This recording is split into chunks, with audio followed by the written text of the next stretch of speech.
నమస్తే, welcome to Sakshi digital special story. Andhra Pradesh రాజకీయాల్లో ఇప్పుడు ఎక్కడ చూసినా ఒకటే చర్చ. ఏంటది? ఎక్కడ విన్నా కూడా ఇదే మాట వినిపిస్తోంది. అదే, ఆయనేమో సింహంలాగా సింగిల్గా వస్తున్నాడు, జన సునామీ తీసుకొస్తున్నాడు. ఎక్కడి నుంచి వస్తున్నారో ఆ జనం, ఎలా వస్తున్నారు అనేదే ఇక్కడ. నిజమే కదా, ఎన్నికల్లో గెలుపోవటం అనేది సహజం. కానీ ఓడిపోయిన తర్వాత లీడర్లు ఎక్కువగా మనం చూసినంత వరకు ఇళ్లకే పరిమితమవుతారని భావించారు అందరూ. ప్రత్యర్థులు ఆ రకంగానే అంచనాలు వేసుకుంటూ వస్తారు. అయితే వాళ్ళ అంచనాలను పూర్తిగా తలకిందులు చేస్తూ వైఎస్ఆర్ కాంగ్రెస్ పార్టీ అధినేత, ఆంధ్రప్రదేశ్ మాజీ ముఖ్యమంత్రి వైఎస్ జగన్మోహన్ రెడ్డి గారు ప్రజాక్షేత్రంలో సృష్టిస్తున్న ప్రభంజనమే ఇప్పుడు కూటమి ప్రభుత్వ గుండెల్లో రైళ్లు పరిగెత్తిస్తోంది. ఓటమి పాలైన నాటి నుంచి నేటి వరకు వైఎస్ జగన్ ఎప్పుడు బయటకొచ్చినా, ఏ జిల్లాలో అడుగుపెట్టినా జన సందోహం అనేది ఇసకేస్తేరాలనంతగా పోటెత్తుతోంది. విమర్శలు చేయటం అనేది ఈజీనే, కానీ అసలు క్షేత్రస్థాయిలో జగన్కున్న మాస్ పల్స్ ఏంటో ఆయన పర్యటనలు చూస్తే అర్థమవుతోంది. సో మనం చూసాం మన విశాఖ పర్యటన, భీమవరం పర్యటన. ఇలా ఎక్కడ చూసినా జనం జనం జనమే. వైఎస్ జగన్ గారు వస్తున్నారు అనంటే అభిమానులను కట్టడి చేయడం అనేది పోలీసుల వల్ల కావడం లేదు. ఈ జన సునామీని చూసి కూటమి నేతల్లో వణుకు మొదలవుతోంది. ముందుగా విశాఖ పర్యటన గురించి మాట్లాడుకుందాం కాసేపు. సముద్రంలో చేపల వేటకు వెళ్ళి బోటు గల్లంతైన మత్స్యకార కుటుంబాలను పరామర్శించడానికి, వారికి అండగా నిలబడేందుకు వైఎస్ జగన్మోహన్ రెడ్డి గారు విశాఖపట్నం విమానాశ్రయం దగ్గర వైఎస్ జగన్మోహన్ రెడ్డి గారు ల్యాండ్ అవడమే ఆలస్యం. అక్కడ వాతావరణం అంతా ఒక్కసారిగా మారిపోయింది. వేలాది మందిగా అభిమానులు, మత్స్యకార సోదరులు అంతా ఎయిర్పోర్టుకు పోటెత్తారు. వైఎస్ జగన్మోహన్ రెడ్డి కారు దిగి అడుగు ముందుకు కూడా వేయలేని పరిస్థితి అక్కడ. ప్రత్యర్థులు అనొచ్చు ఈ విషయం మీద, ఇదంతా జన సమీకరణ, డబ్బులిచ్చి తెచ్చుకున్నారు అని. కానీ రాజకీయాల్లో ఒక లాజిక్ అయితే ఉందండి.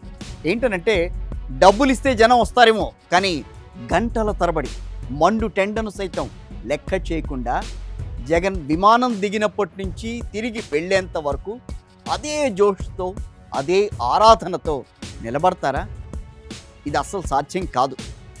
ఎయిర్పోర్ట్ నుంచి జాలర్ల ఇళ్లకు చేరుకోవడానికి వైఎస్ జగన్మోహన్ రెడ్డి గారికి గంటల సమయం పట్టింది అనంటే ఆయనకున్న క్రేజ్ ఏంటో, ఆ ప్రజాభిమానం ఏంటో ప్రత్యర్థులకు కళ్ళకి కట్టినట్టుగా కనిపిస్తుంది. ఇది చూశాకే కూటమి నాయకులకు అసలు సినిమా అర్థమవటం అనేది స్టార్ట్ అయింది.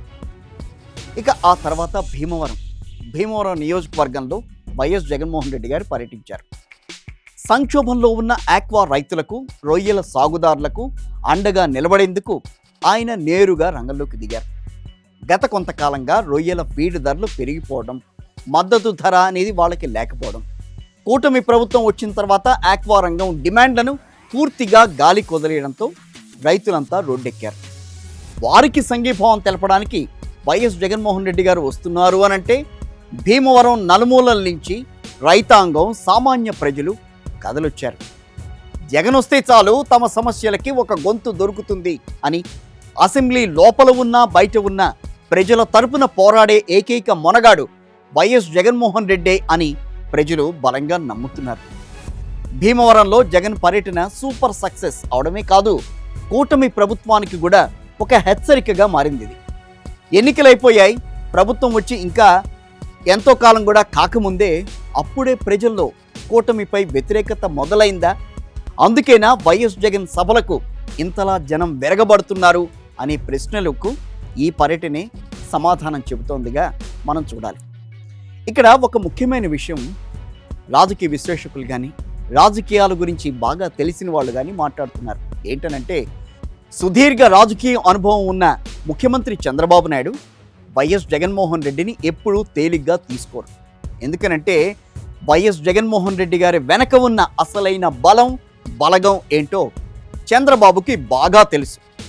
పవన్ కళ్యాణ్ బీజేపీతో కలిసి కూటమిగా ఏర్పడి వస్తేనే వైఎస్ జగన్మోహన్ రెడ్డిని ఢీ కొట్టగలరు తప్ప, విడిగా వస్తే వైఎస్ జగన్మోహన్ రెడ్డి రేంజ్ ఏంటో అందరికీ తెలిసిందే కదా. గత ఎన్నికల్లో ఎంతటి వ్యతిరేక పవనాలు వీచినా వైఎస్ జగన్ నేతృత్వంలోని వైసీపీ ఒంటరిగా పోటీ చేసి ఏకంగా 40% ఓట్లు సాధించింది. గమనించండి, ఒంటరిగా 40% ఓట్ బ్యాంక్ కలిగి ఉండడం అనేది సాధారణ విషయం మాత్రం కాదు. అది ఒక పటిష్టమైన ఇనుప కోట లాంటి ఓట్ బ్యాంక్. చంద్రబాబుకు ఈ నెంబర్స్ గేమ్ తెలుసు కాబట్టే ఆయన ఎప్పుడు అలర్ట్గా ఉంటారు. కానీ క్షేత్రస్థాయిలో ఉన్న కొందరు టీడీపీ జనసేన నేతలు మాత్రం జగన్ పని అయిపోయింది, వైసీపీ క్లోజ్ అంటూ బడాయి మాటలు మాట్లాడుతూ ఉంటారు. వైఎస్ జగన్మోహన్ రెడ్డిని తేలిగ్గా తీసుకుంటున్న ఆ తమ్ముళ్లకు రానున్న రోజుల్లో గట్టి ఇబ్బందులు తప్పవని ఈ పర్యటనల ద్వారానే పూర్తిగా అర్థమవుతోంది. అయితే మనం ఇప్పుడు ఎందుకు మాట్లాడుకుంటున్నామనంటే, ఎన్నికలకి ఇంకా 3 ఏళ్లకు పైగా సమయం ఉంది. వైఎస్ జగన్మోహన్ రెడ్డి ప్రజాక్షేత్రంలోకి రావడం, వచ్చిన ప్రతి చోట జన ప్రభంజనం సృష్టించడం చూస్తుంటే రాబోయే రోజుల్లో పర్యటనలు ఇంకా పెరిగితే గనక కూటమి పరిస్థితి ఏంటనే ప్రశ్న మాత్రం ఇక్కడ ఉదయిస్తోంది. అధికార పక్షం కేవలం సోషల్ మీడియాలోనో లేక ప్రెస్ మీట్లలోనో విమర్శలు చేయడానికే పరిమితమవుతుంటే, వైఎస్ జగన్మోహన్ రెడ్డి మాత్రం నేరుగా ప్రజల కన్నీళ్లు తడవడానికి గ్రౌండ్లోకి వచ్చేస్తున్నారు. క్షేత్రస్థాయి పరిస్థితులు వైఎస్ జగన్మోహన్ రెడ్డి వైపు మళ్లుతున్నాయని చెప్పడానికి ఈ పర్యటనలే సజీవ సాక్ష్యంగా నిలుస్తున్నాయి. వైఎస్ జగన్మోహన్ రెడ్డిని ప్రధానంగా టార్గెట్ చేస్తున్న కూటమి నాయకులకు ఈ జన సందోహం ఒక స్ట్రాంగ్ వార్నింగ్ అని చూడాలి. మరి ఇప్పటికైనా కూటమి నేతలు వైఎస్ జగన్మోహన్ రెడ్డి గారిపై విమర్శలు పక్కన పెట్టి పాలనపై దృష్టి పెడతారా, లేక వైఎస్ జగన్మోహన్ రెడ్డికి వస్తున్న జన సునామీలో కొట్టుకుపోతారా అనేది కాలమే సమాధానం చెప్పాలి. ఇది వాటి మన స్పెషల్ స్టోరీ.